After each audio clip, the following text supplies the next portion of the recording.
महाराष्ट्र में जलगांव है, वहाँ के भक्त आसपास के बैठे हैं। बालकृष्ण अग्रवाल है ना, वो जानते हैं, खड़े हो जाएं तो उनको। जलगांव में बालकृष्ण अग्रवाल, उनकी दुकान है अपनी, किराने की दुकान है। तो उन्होंने अपनी दुकान में बापूजी की एक तस्वीर लगाई थी। सत्संग सुनते थे तो श्रद्धा थी। एक दिन उनकी दुकान पर एक अनजान व्यक्ति आया और दुकान पर लगी हुई गुरुदेव की तस्वीर को देखता रहा।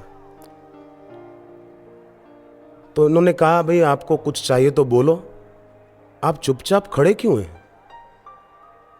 तो फिर सेठ के तरफ देखे, फिर तस्वीर के तरफ देखे वो आदमी, आखिर वो चला गया।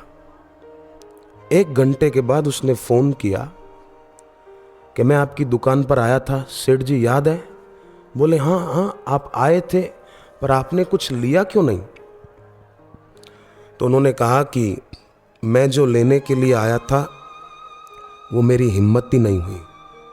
बोले क्यों, ऐसा तो क्या लेने आए थे जो आपकी हिम्मत नहीं हुई?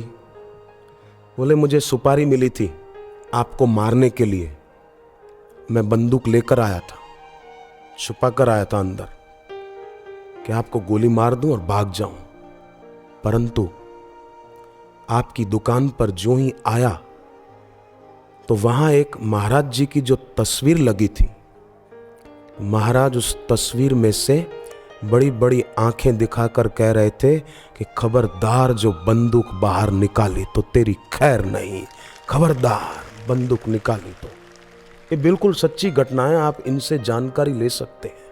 ये घटित घटना सुना रहा हूं, बनावट करके नहीं बोल रहा हूं। तो बोले वो बाबा बार बार मुझे डरा रहे थे, मैंने फिर सोचा कि तस्वीर पर से नजर हटाकर तुमको गोली मार दूं, भाग जाऊं, परंतु वो बाबा फिर से मेरा ध्यान अपनी ओर खींचते और बोलते खबरदार बंदूक निकाली तो।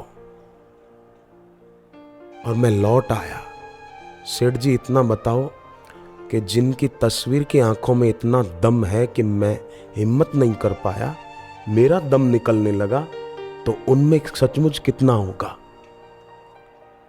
फिर उसके बाद उस व्यक्ति ने दीक्षा ली, बालकृष्ण अग्रवाल जिनकी बात मैं आपको बता रहा हूं। अब वो वहां की समिति में सेवा करते हैं, अभी वो सज्जन है वहां पर। जो व्यक्ति सत्संग के रास्ते चलता है, श्रेय के मार्ग पर चलता है, उसका कल्याण निश्चित है। गुरु के, शास्त्र के, भगवान के बताए मार्ग पर चले तो उसका हित निश्चित है।